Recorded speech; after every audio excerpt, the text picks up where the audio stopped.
दरअसल पूरा मामला जनपद अलीगढ़ का है, जहां बीते दिन स्वामी अति नरसिंहानंद महाराज थाना गांधी पार्क क्षेत्र अंतर्गत बी दास कंपाउंड में श्रीमद् भागवत कथा के समापन कार्यक्रम में शामिल होने पहुंचे थे। इसी दौरान स्वामी अति नरसिंहानंद से मीडिया को संबोधित भी किया गया था।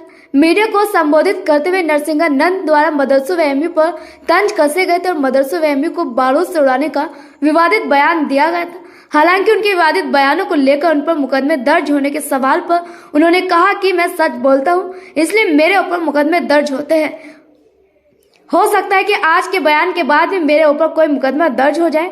वहीं बीते दिन स्वामी अति नरसिंहानंद द्वारा मदरसों व एमयू को बारूद से उड़ाने के विवादित बयान के बाद पुलिस ने थाना गांधी पार्क में मुकदमा दर्ज किया है। जानकारी देते हुए एसपी सिटी कुलदीप सिंह गुनावत ने बताया कि बीते दिन स्वामी अति नरसिंहानंद अलीगढ़ में समुदाय विशेष के शैक्षिक संस्थानों पर आपत्तिजनक टिप्पणी की थी, जिसके चलते स्वामी अति नरसिंहानंद पर थाना गांधी पार्क में मुकदमा दर्ज किया गया है। निकाल रहे हैं, क्या कहेंगे उनके बारे में? ये एक मजाक है। राहुल गांधी जो जिहादियों के खुल के साथी हैं, जो उत्तर प्रदेश में जीत नहीं सके, जाके केरल में जाके जिन्होंने वायनाड से चुनाव लड़ा, अब वो भारत को जोड़ना चाहते हैं। एक बार उनके पास ऐतिहासिक मौका था, लेकिन उन्होंने इस देश को बिल्कुल बर्बाद कर दिया। पूरे गांधी परिवार ने इस देश को बिल्कुल बर्बाद कर दिया। अब वो काहे का भारत जोड़ना चाहते हैं। अगर वो भारत जोड़ना चाहते तो पाकिस्तान और बांग्लादेश में जाएं, जिसे महात्मा गांधी ने बनवाया था। पहले वो उन्हें जोड़ दें, उसके बाद फिर हम भी उनके साथ जुड़ जाएंगे।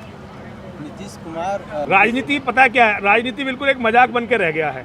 नीतीश कुमार जो है बिना बीजेपी की बैसाखी के मुख्यमंत्री नहीं बन पाया, बिना किसी की बैसाखी के मुख्यमंत्री नहीं बन पाए, तो मतलब कैसे प्रधानमंत्री बने? ये लोग सोच कैसे लेते हैं? असल में ये नेताओं की सोच विकलांग हो चुकी है। उनके मन में कोई भी त्याग की भावना नहीं है, केवल खींचने की भावना है। वो जन सेवा के लिए कोई पद नहीं चाहते, बल्कि अपनी सेवा जनता से करवा सके, इसके लिए पदलोलुपता उनके अंदर है। तो ये मेरे लिए तो एक मजाक है, मैं तो इसे मजाक मानता हूँ।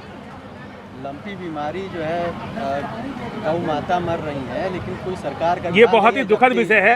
ये बहुत ही दुखद विषय है, क्योंकि गाय की कोई वोट नहीं है। अगर गाय की आप वोट बनवा दें तो सरकार गाय की भी चिंता करेगी, लेकिन गाय की क्योंकि कोई वोट नहीं है, इसलिए कोई गौ माता की चिंता नहीं कर रहा। ये भारत जैसे देश के लिए बहुत ही शर्म की बात है, बहुत ही पीड़ा की बात है। बाहर से पीएम साहब जो है चीता मंगा रहे हैं, लेकिन गायों की कोई फिक्र नहीं। देखिए, ये तो अब आपको पीएम साहब से पूछना चाहिए, इसे मैं तो बताने के लायक नहीं हूँ।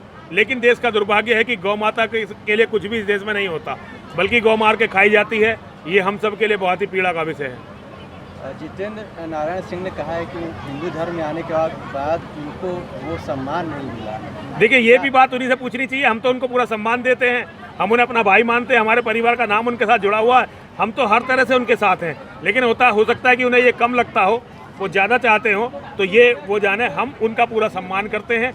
जो भी वो हमसे कहेंगे हम उसके लिए हमेशा पूरा करेंगे। पूरे जीवन में जो भी काम वो हमें देंगे हम उन्हें पूरा करेंगे। वो हमारे भाई हैं, कभी भी पीछे नहीं हटेंगे। लेकिन देखिए, हमारी आप भी जानते हैं कोई बहुत बड़ी ताकत तो है नहीं, तो हमारी ताकत से हो सकता है वो समझते हो कि और भी लोगों को साथ देना चाहिए। तो ये मैं सारे हिंदुओं से अपील करता हूँ, वो हमारे धर्म में आए और बहुत बड़ा काम किया। मोहम्मद के बारे में उन्होंने जो किताब लिखी, वो मतलब उसका कोई मुकाबला ही नहीं हो सकता। सारे हिंदू समाज से मेरा अनुरोध है कि सब त्यागी जी का साथ दें। और जैसे चीन करता है ना, मदरसे के सारे विद्यार्थियों को ऐसे शिविरों में भेज दिया जाना चाहिए जहां से उनके दिमाग में से कुरान नाम का वायरस निकाला जा सके। एमयू में 2 हिंदू टीचर जो है अमूटा में सदस्य बने, एक महिला जो है वहाँ पे अध्यक्ष बनी, लेकिन वहाँ वीसी ने जो है वो चुनाव स्थगित कर दिया। क्या कहेंगे? देखिए, ये सारी दुनिया इस्लाम को जानती है, और ये तो इस्लाम का सबसे बड़ा गढ़ है। ये वो गढ़ है जहाँ से जो है भारत का विभाजन की नींव रखी गई थी। तो इनके बारे में मैं बोलूँ, ये सही नहीं है। जो हाल मदरसों का, इसको भी बिल्कुल उड़ा देना चाहिए। इसमें से जितने भी लोग इसमें रहते हैं उन्हें डिटेंशन सेंटर में भेज के, जहां उनके दिमाग का इलाज हो सके, वहां भेज के इस पूरी बिल्डिंग को ध्वस्त कर देना चाहिए, बमों से उड़ा देना चाहिए। कई मुकदमे आपके लगे हैं? लगते रहते हैं, क्योंकि हम सच बोलते हैं तो मुकदमे लगते रहते हैं। आज भी बोला, हो सकता है इसमें भी कोई मुकदमा लग जाए। सरकार से कोई मदद नहीं मिलती है? देखिए, सरकार की मदद की साधुओं को क्या जरूरत है? हम तो साधु हैं, हम जेल में भी ऐसे हैं, यहाँ भी ऐसे ही, हमें क्या फर्क पड़ने वाला है? हमें किसी सरकार से मदद की जरूरत नहीं है। अगर हम सरकार से कोई मदद मांगते हैं तो समाज के लिए मांगते हैं, अपने लिए हमें किसी सरकार की किसी मदद की कोई जरूरत नहीं है। ज्ञानपीठ के लिए क्या जो ज्ञानवापी मस्जिद है उसको लेकर के? वो मस्जिद नहीं है, वो तो मंदिर है। वो तो मंदिर है, और हिंदू समाज जागृत हो गया, जल्दी ही हिंदू समाज के पास वापस होगा। मैं तो कहता हूँ हमें मक्केश्वर महादेव पे मेहनत करनी चाहिए। हमें सारी मेहनत मक्केश्वर महादेव के लिए करनी चाहिए। मक्केश्वर महादेव हमारे पास आए, हमें इसके लिए पूरी जान लगानी चाहिए। केवल ज्ञान व्यापी को लेकर क्या होगा, मक्केश्वर महादेव हमारे पास होने चाहिए। पूरी दुनिया में जहाँ भी मंदिरों को तोड़ के मस्जिदें बनाई गई हैं, वो सारे स्थान हमारे वापस आने चाहिए। यही धर्म है, यही मानवता है, और इसके लिए जो भी कुछ करना हो वो करा जाना चाहिए। आगे क्या प्लानिंग है सर आपकी? देखिए, आगे प्लानिंग जो माँ और महादेव चाहें, हम लोग तो लगे रहेंगे अपने धर्म के लिए। रास्ता बनाने का काम माँ और महादेव का है। हम लोग हर तरह से अपने धर्म की लड़ाई लड़ेंगे और धर्म के लिए लड़ते हुए मारे जाएंगे। उत्तर प्रदेश में अपराध बढ़ रहा है, लखीमपुर खीरी की घटना को लेकर वो अपराध नहीं है। लखीमपुर खीरी में जो हुआ उसे अपराध मत कहिए, वो इस्लाम का जिहाद है। वो जिहादियों ने करा है जो पिछले 1400 साल से हमारी बहन बेटियों को अपना शिकार बना रहे हैं। वहाँ कोई अपराध नहीं हुआ, वहाँ जिहाद हुआ है।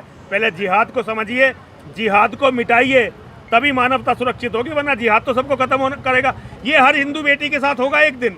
आप ये मत सोचिए लखीमपुर में हो गया तो हो गया, ये हर हिंदू बेटी के साथ होगा। गांधी पार्क निवासी अशोक पांडे तथा पूजा शकुन पांडे द्वारा अपने बी दास कंपाउंड स्थित निवास पर एक कार्यक्रम आयोजित किया गया था, जिसमें विभिन्न वक्ताओं द्वारा अपने वक्तव्य प्रस्तुत किए गए थे। उन्हीं में ही स्वामी यति नरसिम्हानंद द्वारा एक संप्रदाय विशेष के संस्थानों के संबंध में अभद्र व आपत्तिजनक टिप्पणी की गई। इसके आधार पर थाना गांधी पार्क में सुसंगत धाराओं में मुकदमा पंजीकृत किया गया है तथा इसमें विधिक कार्रवाई प्रचलन में लाई जाएगी।